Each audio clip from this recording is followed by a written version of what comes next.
Merci Jésus. Et on va prier. On va demander au Seigneur encore de... On va prier. En fait, c'est pour moi que je vais prier déjà. De façon d'apporter ce que le Seigneur veut. Parce qu'on peut... Surtout quand on a pas mal d'années de route avec Jésus et de prédication, on est habitué à parler à des publics. Et en fait, on peut... Oui, s'écouter parler. On peut parler pour parler. Mais ce n'est pas le but. Ce qu'on veut, c'est que Jésus soit glorifié, n'est-ce pas? Ce qu'on veut, c'est que, autant les uns que les autres, on se laisse nourrir par la parole de Dieu. Donc, dans ce que je vais exprimer, dans ce que je vais partager, vous allez, bien comme quand on mange du poisson, vous allez arriver les arêtes, hein, il y a des choses qui ne sont pas peut-être comestibles, je ne sais pas. Et puis, il y a des choses qui le sont vraiment pour vous aujourd'hui. Il y a une parole pour toi aujourd'hui. Il y a un morceau de ce message qui est spécifique et qui s'adapte exactement à ta situation. Donc voilà, chacun reçoit en fonction de ce qu'il a besoin. Et je suis persuadé qu'on va ressortir ensemble affermis de ce moment, n'est-ce pas?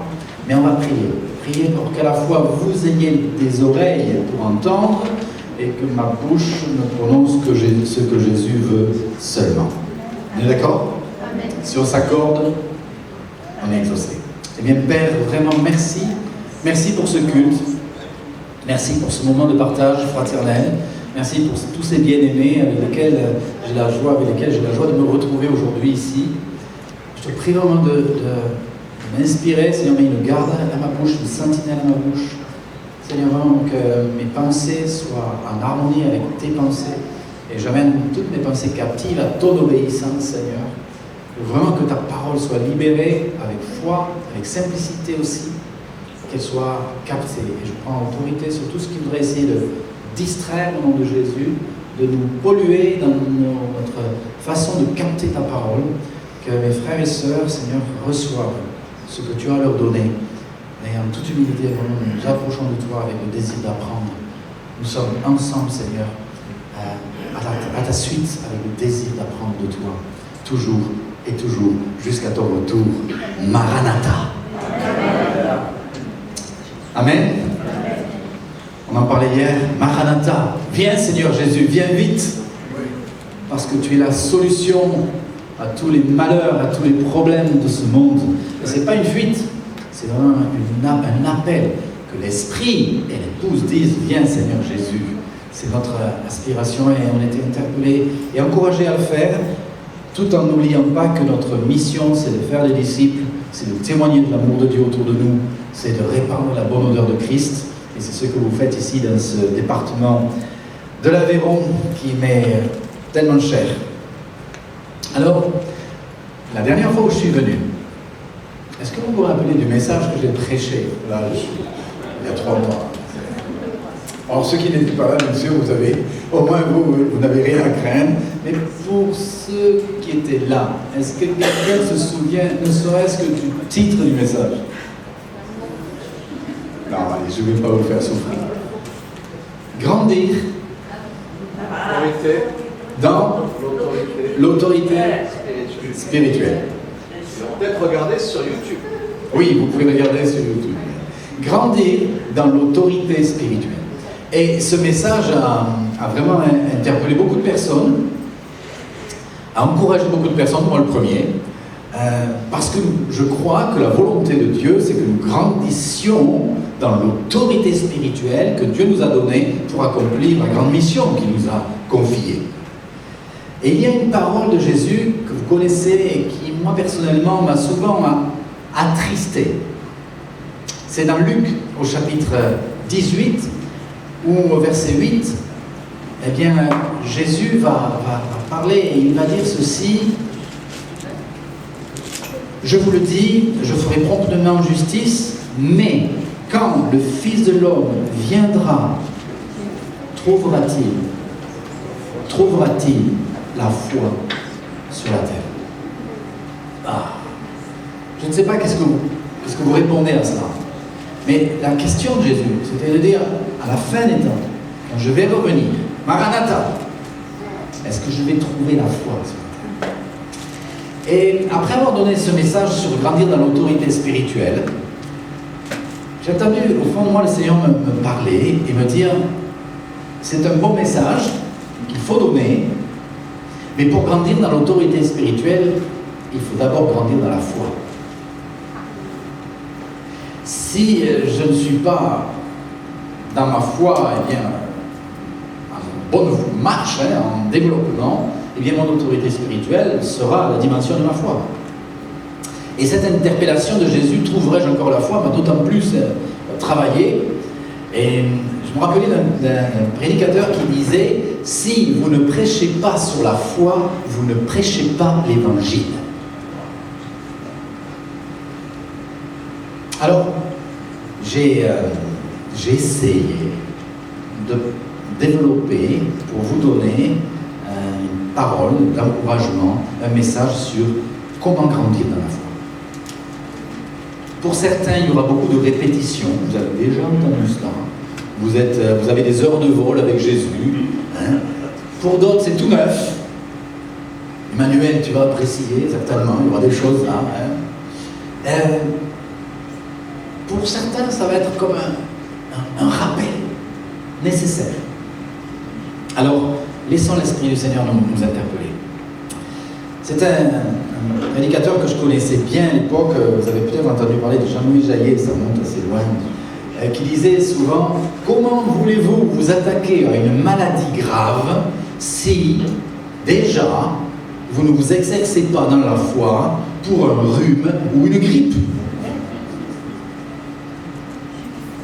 Alors, sans extrapoler, sans exagérer, je crois qu'il y a là quand même une vérité.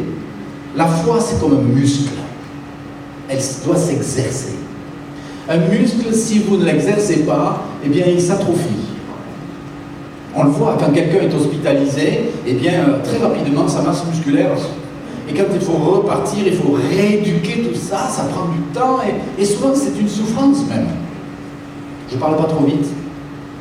Vous me dites, hein, si nos amis, vous me le dites. Vous savez, on a des Ukrainiens dans notre communauté depuis 1 an et demi qu'on héberge sur notre centre des nouvelles en Ariège.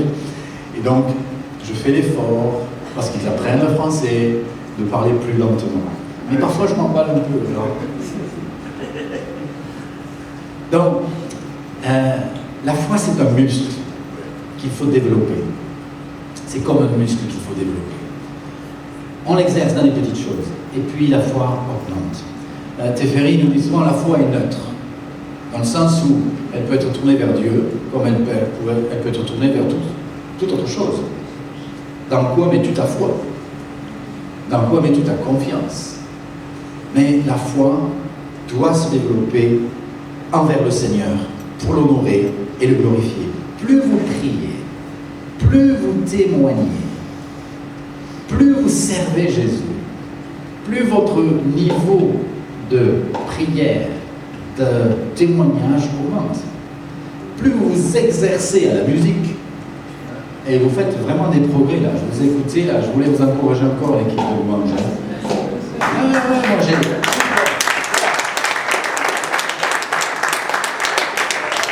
Mais il y a du travail, il y a de l'exercice, il y a de l'amour, surtout du Seigneur. J'ai un ami qui nous a rejoint dernièrement. C'est un couple qui m'épate. Ils ont 2 enfants handicapés. Et ils sont extraordinaires. Cédric et Brunella. C'est son anniversaire aujourd'hui à Brunella, la maman. Ils ont 2 enfants handicapés, très handicapés. Et quand je vois leur engagement, leur consécration, l'amour qu'ils développent pour Jésus, leur passion pour servir le Seigneur, pour aller encourager les familles qui ont des enfants aussi qui ont des difficultés. Ils ont monté une association pour soutenir les parents. Je dis waouh! Et dernièrement, un des 2 enfants qui est handicapé, qui avait vraiment un problème de vue, il devenait petit à petit aveugle, et puis ils ont prié, on a prié, et là, juste là, avant-hier, les examens ont été faits, on montré que la vue de cet enfant est en train de revenir normale, surnaturellement.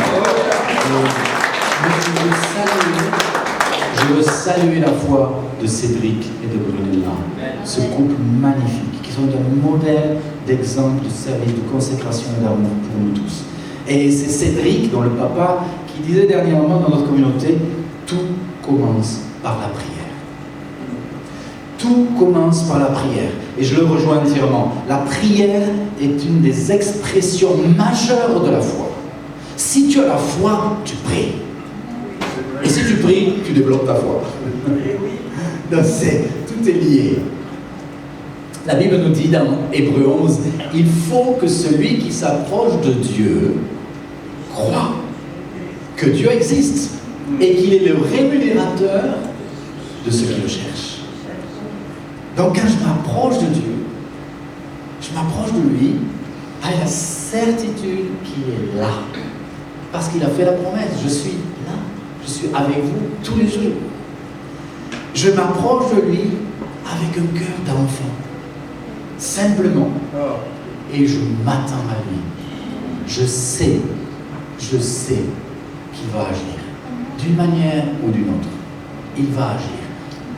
Même quand parfois ça semble long, quand le temps devient notre ennemi plus que notre allié, eh bien, rappelle-toi que celui qui a fait la promesse est fidèle et qu'il va accomplir ce qu'il a promis dans ta vie. Ce couple se bat pour la guérison de leur enfant depuis des années. Et il voit les progrès. Et il voit la victoire de plus en plus. Alors, crois pour toi que ça sera ainsi. Alors, je crois que nous sommes tous, à un moment ou à un autre, dans nos vies, exposés à des combats spirituels réels, à des épreuves. Pense à Jeanne, notre cher Jean actuellement sur Odesse. Nous la bénissons au nom de Jésus. La portant dans nos prières. Donc Jeanne a été victime vraiment de fracture du fémur, avec vraiment beaucoup de souffrance, tout ça. Elle a été opérée. Benoît est ici ce matin. Et Jeanne est vraiment un cœur de pasteur magnifique, c'est une femme de foi. Et je veux vraiment l'honorer au milieu de vous et penser à elle ce matin. Et on peut être tous à un moment ou à un autre touchés par des épreuves, n'est-ce pas? Comme elle l'est aujourd'hui, comme j'en ai besoin le son aujourd'hui. Et c'est pour cela qu'il faut que notre foi soit solide. Parce que sinon, quand l'épreuve arrive, on est par terre. Alors on a les frères et sœurs qui nous aident souvent et qui regonflent. Et ça c'est bon d'avoir une famille en Christ. Hein? Mais pour autant, exerce ta foi parce que ça va te rendre de grands services. Quand ma femme a été victime d'un incendie, qu'elle a été brûlée au visage au 3e degré, qu'elle a été brûlée dans ses mains, tout ça, et que nous avons traversé cette épreuve ensemble, je vous assure que si nous n'avions pas eu la foi, ça aurait été terrible. Mais par la foi, non seulement on est sorti victorieux, mais quand je vois ma femme, elle est belle, elle est magnifique, son visage, Dieu a fait un miracle extraordinaire. Là où il y avait des trous, il a refait pousser la chair. Là où c'était brûlé au 3e degré, il est intervenu glorieusement. Certes, il y a eu des soins prodigués par des médecins et tout, et je l'ai béni. Mais vraiment, Dieu a été de miracle. Donc, nous avons tous, à un moment ou l'autre dans notre vie, des combats, des épreuves, et il faut que notre foi se développe. Et pour cela, eh bien, nous avons besoin d'apprendre à résister à l'ennemi de nos âmes. Parce que celui qui veut te mettre par terre, s'appelle Satan. Et la Bible nous dit, dans Jacques 4, soumettez-vous à Dieu, résistez au diable et il fuira de vous. Là, il y a 3 choses importantes. Soumettez-vous à Dieu. D'abord, ça commence par là. Je soumets ma vie à Dieu. Et quand je veux grandir dans la foi, la première chose que je dois faire, je dois me soumettre à Dieu. Je soumets ma vie, tout ce que je suis, mon corps, mon âme, mon esprit. Je soumets. Ensuite, je résiste. Et j'apprends à résister. Par la foi. On résiste, encore une fois, par la foi. Et à ce moment-là, si je lui résiste avec une foi ferme, il fuit. C'est la parole qui le dit. Et la parole est la vérité. Et ça marche à tous les coups. Parce que c'est ce que Dieu nous a promis. Alors, comment résister? Dans 1 Pierre 5, il est dit, il y a un texte qui est intéressant, il dit « Soyez sobres ». En grec, c'est « concentré en esprit ». C'est drôle, hein, on n'aurait pas pensé à ça. Soyez sobre, de suite on passe à la bouteille, au gros festin, à des tas de trucs comme ça. Non, en grec, soyez sobre, ça veut dire, eh bien, soyez concentrés en esprit, soyez calme. Ça vous rappelle rien, ça? La Bible dit c'est dans le calme. Et la confiance et foi, c'est la même chose. Que sera ta force. Ta victoire, elle est dans le calme et dans la confiance. Donc, Pierre nous dit, soyez sobre, donc concentrez un esprit, calme, ou restez vigilant. C'est intéressant, le sens des mots. Restez vigilant. Il y a des militaires ici. Je le sais. Il y a des militaires dans cette assemblée. Restez vigilant. Vous savez ce que ça veut dire? Il faut rester vraiment là, il faut veiller. On n'a pas droit à un moment d'inattention parce que ça peut être vital. Eh bien, notre ennemi, le diable rôde, cherche qui atteindre. Mais nous avons une arme. Nous avons l'arme de la foi dans le nom de Jésus. Donc résistez-lui avec une foi ferme. Il cherche qui dévorer. Comme disait Teferi, le diable rôde comme un lion rugissant. Ce n'est pas un lion rugissant. Il est comme. Nuance. Mais plus on se laisse influencer, puisque son seul pouvoir maintenant et l'autorité qu'il avait, il a été déchu à la croix, la seule capacité qu'il a, c'est de t'influencer dans tes pensées. S'il arrive à t'influencer par des pensées qui ne viennent pas de toi mais qui viennent de lui, il vient et puis il met ça derrière ta tête, à ce moment-là, il te déstabilise, et si tu laisses mettre ces pensées en toi et si tu les nourris, tu es défait, tu es vaincu. Alors que la victoire, tu l'as. Ne laisse pas l'ennemi t'agresser dans tes pensées. Moi, tous les jours, j'ai appris à ordonner au nom de Jésus à tout esprit qui voudrait essayer de m'envoyer des pensées toxiques, des mauvaises pensées, qui voudraient essayer de me culpabiliser, de m'accuser ou de me faire mal interpréter les choses vis-à-vis des frères et sœurs.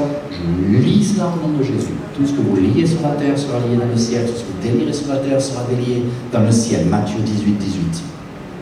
Ce sont des principes tout simples, mais que nous ne souvent mettons pas en pratique. On vit notre vie, on se laisse affecter, on ne comprend pas pourquoi on va mal, un jour on va bien, un jour on va très mal. Il y en a un qui cherche toujours, comme un lion rugissant, il cherche à t'atteindre. Résistez-lui avec une foi ferme, d'où la nécessité de grandir dans la foi. Alors, j'aimerais juste vous donner quelques piliers d'une foi ferme.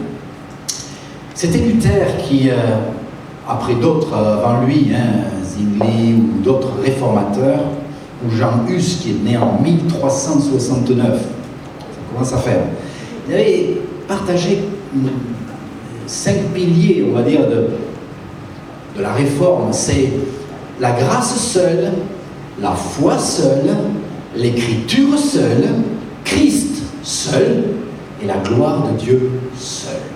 Ça, ce sont les 5 piliers au niveau de la réforme.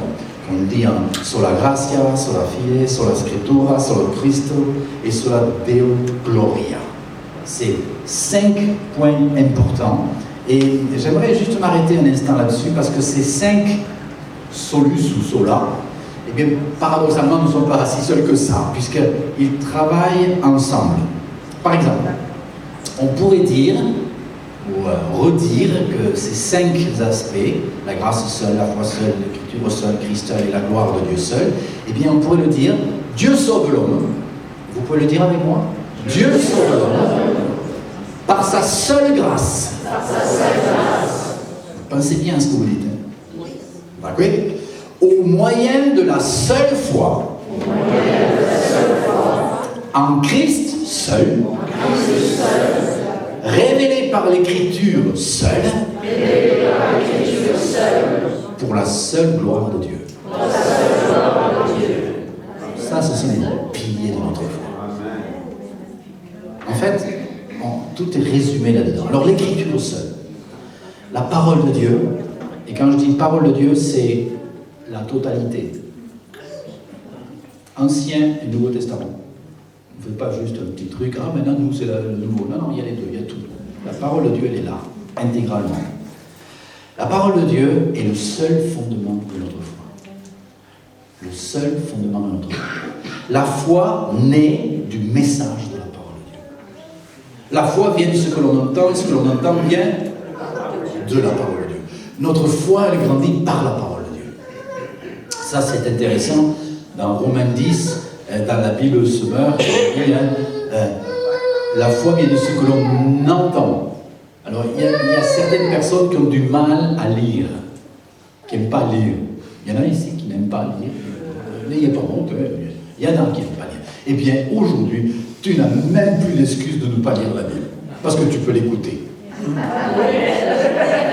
On a des moyens.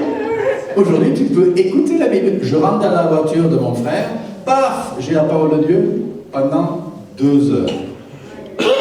Si vous venez voyager avec le pasteur Teferi, vous rentrez dans sa voiture et vous avez la parole qui est pendant 2 heures, vous avez lu la Bible comme vous ne l'avez jamais lu de la semaine. Extraordinaire. Donc on peut se nourrir en entendant. Il y a des moyens audio aujourd'hui qui sont à notre disposition dont on n'a plus d'excuses. Toute écriture, dit la Bible, elle-même est inspirée de Dieu. Elle est utile. Pourquoi? Pour enseigner, pour réfuter, pour redresser et pour apprendre à mener une vie conforme à ce qui est juste.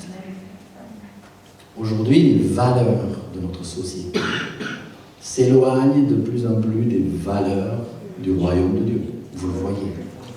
On a besoin constamment de revenir à la parole. Sinon, petit à petit, on glisse. Et dans les milieux chrétiens, dans les églises, comme dans le monde, on voit ce glissement. Je ne suis pas un pharisien légaliste qui va vous couper en 4 si vous ne faites pas ce que je crois que la Bible nous dit de faire. Mais je vois dans notre société un délitement, un glissement aujourd'hui qui fait que bien les valeurs de la famille, les valeurs du mariage, tout ça est peu à peu cassé. Et ça pénètre dans les églises. Et on a besoin de remettre la parole de Dieu à l'ordre du jour.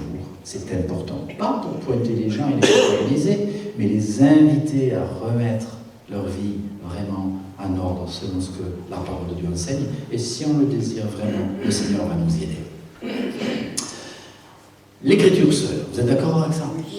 La grâce seule, nous ne pouvons pas nous sauver nous-mêmes. Amen. Vous avez essayé? Ça ne marche pas.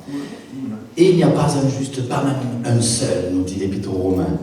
C'est par la grâce que vous êtes sauvés. Ah, il y en a qui connaissent le Bible. Par le moyen de la foi. Encore la foi, nous y voilà. La foi partout. Par le moyen de la foi. Cela ne vient pas de vous, c'est un don de Dieu, Éphésiens 2:8. C'est encore Luther qui disait « Je prêche toutes les semaines la justification par la foi à mon peuple, car toutes les semaines, il l'oublie. » La justification par la foi. Tu peux te tordre en 4, en 5, en 6, ça ne va pas te justifier. La justification, c'est par la foi en Jésus qui a donné sa vie pour toi comme rançon et qui t'a racheté, qui t'a justifié, qui t'a sanctifié. Il a été fait pour nous, justification, sanctification et rédemption. Amen. Wow. Alors qu'est-ce que ça veut dire? Ah ben, du coup, je peux me permettre n'importe quoi, je peux vivre, c'est bon, il l'a fait. Donc non. Vous comprenez bien. C'est pas la grâce, le bon marché qui nous permet de vivre dans le péché. Paul le dira lui-même. Ça nous responsabilise au contraire. Il a payé le prix le plus élevé pour que je fasse partie de la famille de Dieu, pour que je sois réconcilié avec le Père. C'est l'amour qui me presse et qui me fait aller dans les bras de mon Seigneur. C'est la crainte de lui déplaire qui me pousse à le suivre. Ce n'est pas la loi, la peur du gendarme, ou des coups de bâton, ou des malédictions. C'est l'amour qui me presse. Et tout cela, eh bien, c'est par le moyen de la foi. Ensuite, eh bien, il y a le troisième point, on a dit, c'est la foi seule. Le juste vit par la foi. Et en fait, c'est pas par la foi, c'est par sa foi. Intéressant. Relisez ce passage d'Habakkuk, chapitre 2, 4, où il est dit, le juste vit par sa foi. J'ai foi à mon Jésus. C'est le tien aussi. Partage. Or, sans la foi, nous dit l'Écriture, il est impossible d'être agréable à Dieu, car celui qui s'approche de Dieu doit croire qu'il existe. Qu'il existe. Quatrième point, c'est le Christ seul. La Bible nous dit qu'il n'y a qu'un seul médiateur entre Dieu et les hommes, Jésus-Christ. Il n'y a de salut en aucun autre, car il n'y a sous le ciel aucun autre nom qui ait été donné parmi les hommes par lequel nous devions être sauvés. Et ce passage que vous connaissez bien de Romains 10, si tu confesses de ta bouche le Seigneur Jésus, et si encore la foi, et si tu crois dans ton cœur que Dieu l'a ressuscité des morts, tu seras sauvé, car c'est en croyant du cœur qu'on parvient à la justice, et c'est en confessant de la bouche qu'on parvient au salut. Et le dernier point de ces 5 piliers de la réforme, c'est la gloire de Dieu seul. Dans Philippiens 4, il est dit « à notre Dieu et Père, soit dans tous les siècles la gloire. Amen et Amen. À lui soit la gloire dans l'Église et en Jésus-Christ, dans toutes les générations et au siècle des siècles. » Éphésiens, chapitre 3, verset 21. Donc, toute notre vie spirituelle, je disais, est résumée dans ces 5 valeurs qui ont été remises à l'honneur par les réformateurs. Et si vous regardez bien, la foi est l'élément transversal et fondamental de tous ces points-là. Sans la foi, tout est caduc. La foi honore celui en qui elle a confiance, car elle le considère comme vrai et digne d'honneur. C'est encore une parole de Luther. Excusez-moi, ce matin, je ne suis pas plus luthérien que calviniste, mais pour autant, voilà, je me sers de cela. Et Romains 4 nous donne aussi ce témoignage, c'est que Abraham, le père de la foi, le père des croyants, fut fortifié par la foi, donnant gloire à Dieu. Quand tu donnes gloire à Dieu, ta foi se fortifie. Tu donnes gloire à Dieu pour ce que tu vis, pour ce que tu fais, pour ce que tu réalises, aussi petit soit que ça soit. Glorifie le Seigneur en toutes choses. Et bien ta foi augmente. Chaque fois que tu glorifies le Seigneur, ta foi fait des progrès. Alors j'aimerais maintenant vous parler des doutes. Parce qu'on parle de la foi, mais y a-t-il de la foi sans doute? Sans doute.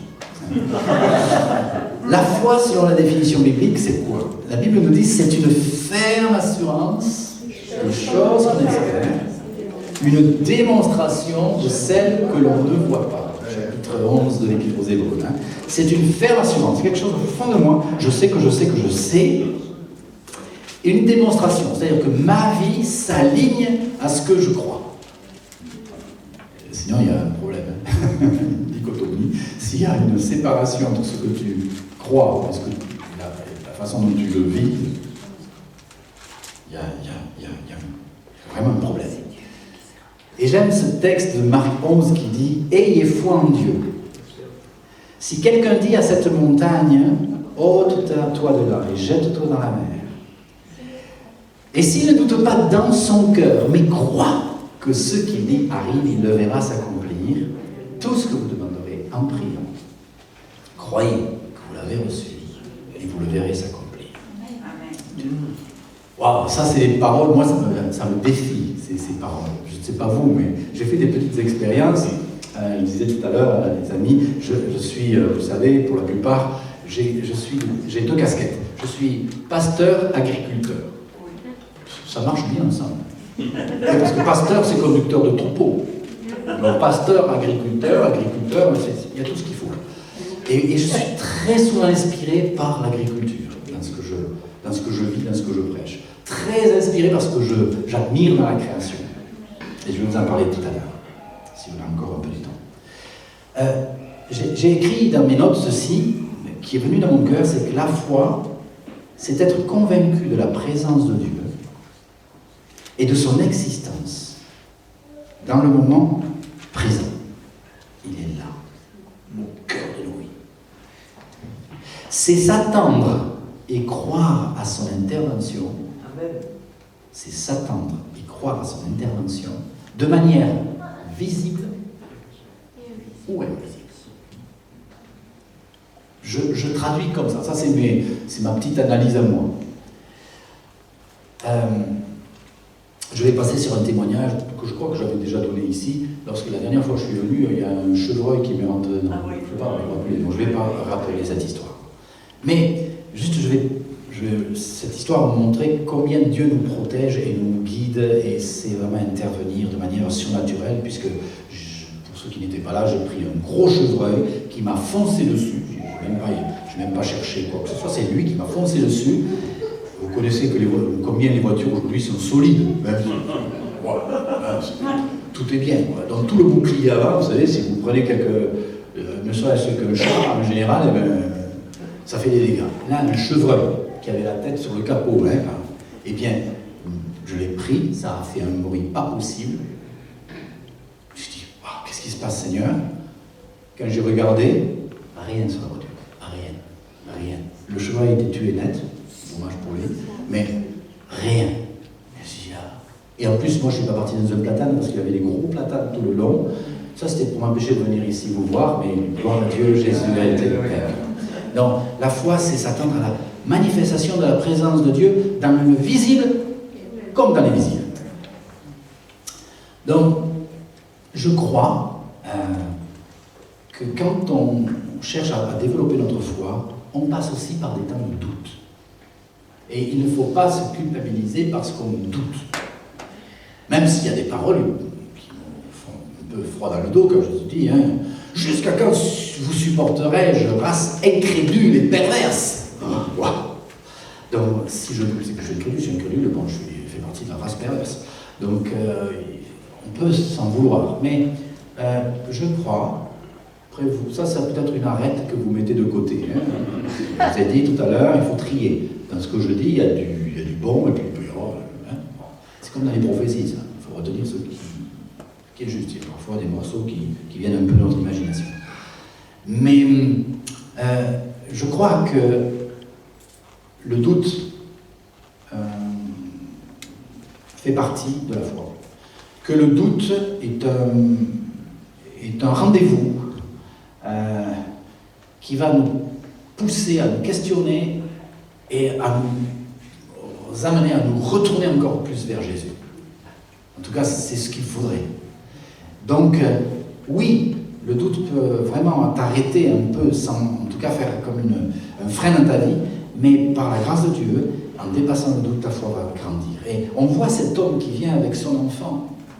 Et vous qui avez des enfants, vous savez combien, quand nos enfants sont touchés, si on touche nos enfants, c'est la prunelle de nos yeux, là, qu'on soit papa, qu'on soit maman. Donc, quand ce père s'approche de Jésus avec son enfant qui est lunatique ou épileptique, en même cause, et puis qui est là, et puis il vient au secours de mon incrédulité, il dit à Jésus, si tu peux faire quelque chose, si tu peux, il avait des doutes. Et Jésus dit, si je peux. Si je peux. On n'obtient pas si on doute. Viens au secours de mon incrédulité. Est-ce que vous n'êtes pas comme ça de temps en temps? Bon, vous savez, quand ma femme était brûlée, qu'elle est sortie du bâtiment en hurlant mon prénom, qu'elle était défigurée, avec les mains, la peau comme ça qui semblait brûler de partout, je vous assure, mes amis, je ne faisais pas le fortiche. Là, Jésus au secours. Comment je vais faire? Je ne savais même pas par où la prendre, la toucher. La foi, ouais, j'ai été secoué dans ma foi. Mais elle a été renforcée. Parce que j'ai eu des moments où la vague était creuse, mais par la grâce de Dieu et par vos prières, on a remonté. Et on a besoin les uns des autres. Je crois vraiment à la puissance de l'intercession de l'Église pour relever ceux qui sont confrontés à des défis de foi. Donc, Abraham, le père des croyants, mais il a connu des moments de doute aussi. Quand il y avait la promesse qu'il allait avoir une descendance, il se retrouvait après avoir un enfant avec Agar.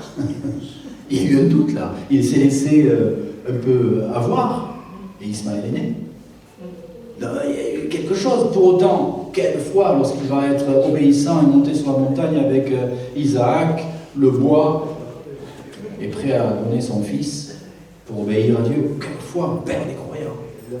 Moi, vous savez, il y a 30 ans, j'ai fait une expérience. Bon, c'est un petit témoignage, mais on a une magnifique domaine agricole que Dieu nous a fait avoir, qui est face aux Pyrénées. On a 300 km de chaîne des Pyrénées. Donc, vous pouvez voir ça, pour ce qui est devenu la Grausse, si vous avez eu le ciel un peu clair, vous avez pu le voir. Magnifique. Et puis un jour, j'étais là, il y a une trentaine d'années, ça remonte. Et tout d'un coup, je ne sais pas si c'est arrivé déjà à quelqu'un dans cet auditoire, mais je le dis pour vous aider. Tout d'un coup, quelque chose en moi qui a pénétré ma pensée, maintenant je sais qu'est-ce que c'est, mais Dieu n'existe pas. L'évangile, c'est faux. C'est du pipeau, passez-moi l'expression. Tu te trompes. Et un vide, mais intérieur, d'un seul coup, qui m'a habité, tout d'un coup, je ne croyais plus. J'arrivais plus à croire. Non, tout ça, c'est comme le Père Noël, c'est de la blague, on t'a raconté ça, c'est la religion, on t'a bassiné avec ça, c'est pas vrai, Jésus n'existe pas, les miracles c'est faux, là. Tout, mais ding, ding, ding, ding, ding, ding, ding, ding. Je suis descendu, mais... Et je n'arrivais pas, j'ai essayé avec mes raisonnements de m'accrocher, mais non, quand même, attends, tu n'as pas donné ta vie à Jésus, puisque tu as vécu avec ta petite sœur, là, sous le tracteur, parce que j'en ai quelques-uns de témoignages comme ça, écrasés et tout, et le miracle qui a eu lieu pour qu'elle survive, comment, tu peux pas, et j'étais là, j'arrivais pas, mes amis, et ça a duré un moment, c'était pour moi comme l'enfer. Et tout d'un coup, dans ma chute libre là, toc, j'ai vu la chaîne des Pyrénées. Et tout d'un coup, la conscience de l'existence de Dieu qui revient en moi. Les perfections invisibles de Dieu se voient comme à l'œil nu quand on considère la création dans ses ouvrages, dit Paul. Tout d'un coup, devant la création, là, c'est revenu d'un seul coup. Bizarre comme expérience, je vous assure. Mais peut-être que ça peut arriver. J'ai eu des personnes qui m'ont dit, moi ça m'est arrivé tout d'un coup, je me suis mis à douter de l'existence de Dieu et que la Bible c'était faux, c'était une supercherie, l'évangile, Et moi c'est ce qui m'est arrivé, mais comme un coup de couteau. Et là, le Seigneur qui se rapproche et qui m'a comme insufflé à nouveau la foi. La foi est un don de Dieu. On ne peut pas se targuer d'avoir une grande foi. Vous savez, on peut dire aux gens, ah, t'es pas guéri parce que t'as pas la foi, gna. Jamais, mes amis. Parce que la foi est un don de Dieu. Encourageons-nous plutôt. Prions les uns pour les autres. Exhortons-nous. Mais cette expérience, moi, personnellement, m'a beaucoup aidé dans les moments difficiles. J'ai redécouvert que la foi est un don, un cadeau inestimable de la part du Seigneur. Et quelqu'un a dit, la foi se base sur des faits, l'incrédulité sur des théories. Réfléchissez là, juste, je ne vais pas m'étaler, mais c'est important. Et je lisais dernièrement un petit article de quelqu'un qui avait dit ceci, au commencement, soit Dieu, soit le hasard déifié. Parce qu'il y en a qui disent, le Big Bang, il y a le hasard, au commencement, Dieu, pour certains, ou le hasard déifié. Et l'introduction de cet article disait « Et si les hommes étaient athées ou croyants, essentiellement par un choix arrêté ?» C'est une décision. Certains décident de croire, et d'autres décident de ne pas croire. Si la décision de croire au Dieu créateur, ou de refuser cette conclusion, dépendait bien plus d'une a priori que de faits et de réalités établies. Vous savez, dans Ecclésiaste 3, il est dit que tout homme a dans son cœur la pensée de l'éternité. L'athéisme n'existe pas.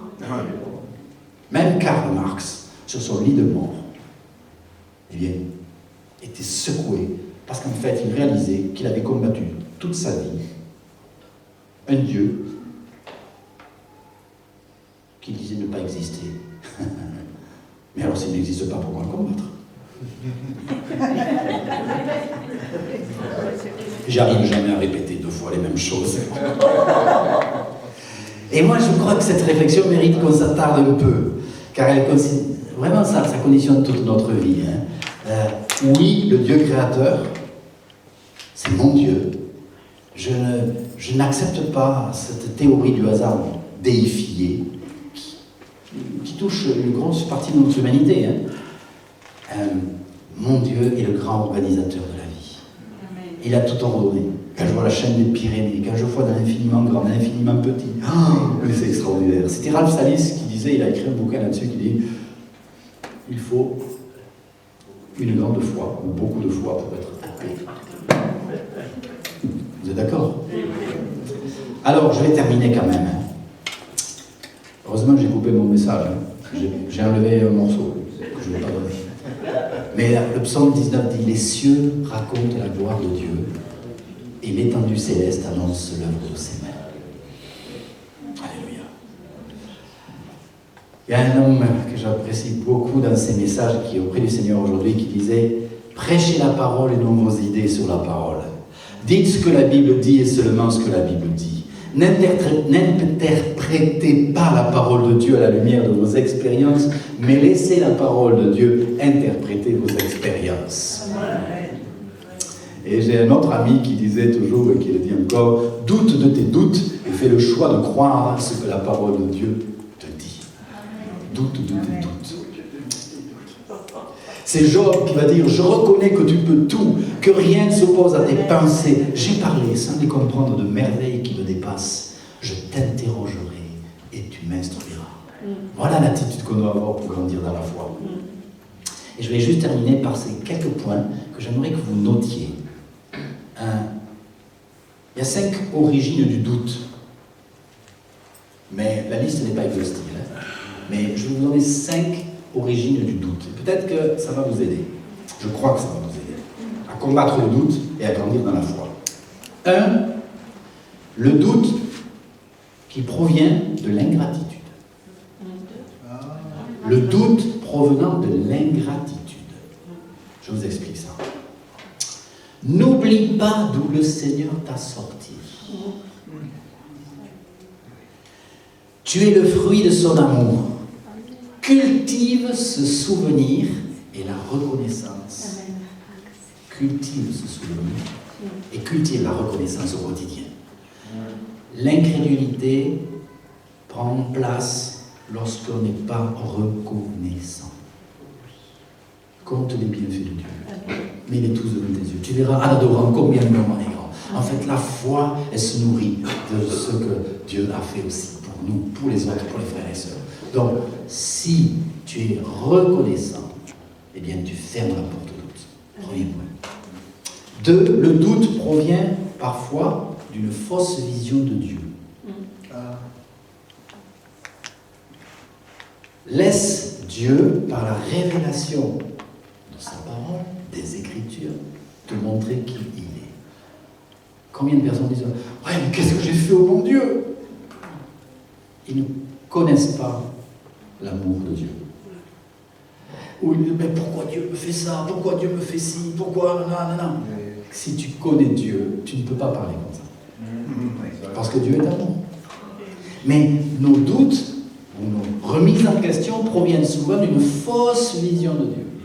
Donc, travaille cet aspect-là en laissant Dieu, par la révélation des Écritures, donc lis, médite la parole, te dire qui il est. 3. Le doute provient de fondations fragiles. Et c'est pour ça que je vous invite à affermir votre foi par un approfondissement encore de la connaissance biblique. Les fondements spirituels. Vous voyez, je crois qu'on doit remettre l'accent sur la formation de disciples.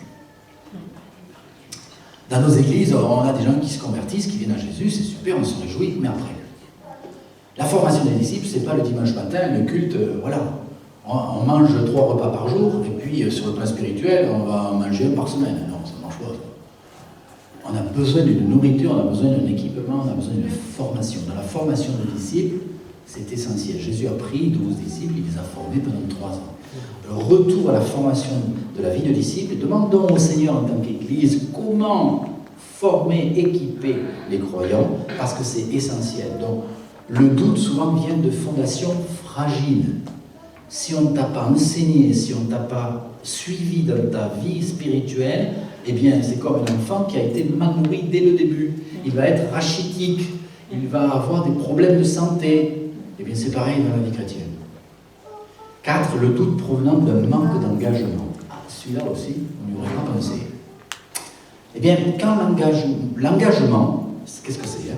L'engagement, c'est le terreau de la foi. Le terreau de la foi, pour des horticulteurs comme nous. En fait, la vérité biblique doit se vivre. Jésus mettait systématiquement ses disciples au travail. Toujours. Ils ne restaient pas dans la théorie. Ils allaient, hop, on y va, allez, vous allez chasser les démons, guérir les malades, titata. Il est bousculé constamment. Notre foi se voit à nos choix. Le choix de servir. C'est important. Donc le doute vient par un manque d'engagement. Si tu n'es pas engagé dans l'Église, si tu ne te donnes pas à l'œuvre de Dieu, eh bien le doute aura beaucoup plus d'emprise sur toi, petit à petit. Et le dernier point, qui est lié à celui-ci, eh bien c'est que le doute provient d'un manque de croissance. C'est le doute qui fait suite au précédent. C'est-à-dire que si tu veux grandir, il faut servir. C'était l'armée du salut. Hein. Soupe, savon, salut. Servir. Hein. On est là pour servir. Et je crois qu'il y a comme une nonchalance spirituelle, une apathie spirituelle, souvent qui vient dans nos églises par un manque d'engagement au service. Donc, servez le Seigneur. Encore une fois, je m'adresse aux militaires. Engagez-vous et vous verrez le pays. Hein, c'est ça. Eh bien, engagez-vous au service du Seigneur. Engagez-vous dans la maison de Dieu. Cherchez à rendre service, à vous rendre disponible pour servir. C'est quelque chose d'essentiel. On en parlait encore avec l'équipe de responsables hier, et certains, vous avez des propositions qui vont vous être faites pour cela. Mais la foi, c'est pas dire oui un jour, c'est dire oui à Jésus. Tous les jours. Amen. Donc je vous invite à repenser à cette exhortation que je vous ai donnée. Mais grandir dans la foi, c'est possible, et vous y êtes appelés, de façon que quand Jésus va revenir, si c'est de notre vivant, eh bien, il puisse dire, il y a la foi encore sur la terre. Amen. Amen. Amen. Eh bien, Seigneur, merci parce que ces quelques paroles, je prie que tu encourages, que tu nous encourages à grandir, à nous laisser étirer par toi dans notre engagement, dans notre service, dans notre amour pour toi et pour les frères. Merci Seigneur parce que sans la foi, on ne peut pas être agréable. Et nous voulons recevoir ce don de la foi qui nous permet de gravir des montagnes, franchir des épreuves, sortir triomphant en tout temps et te glorifier. Seigneur, dans la société où nous sommes, dans le monde où nous sommes, qui a tellement besoin de toi, que nous soyons cette lumière, ce sel qui amène la saveur, cette lumière qui brille, Seigneur, et que notre service, notre amour pour toi, notre foi fasse la différence et amène l'espoir là où il n'y a que des espérances. Merci Jésus. Je te remercie pour mes frères et sœurs ici. Je bénis cette communauté, je bénis ce département de l'Aveyron, et je te demande vraiment de te glorifier, Seigneur, au travers de chacun d'eux, dans ces jours, dans cette semaine qui s'ouvre devant nous. Seigneur, que nous soyons là, à la bonne place, au bon endroit, avec les bonnes personnes, avec le bon état d'esprit, la bonne attitude, et que tu sois glorifié, Jésus. Amen. Amen. Amen.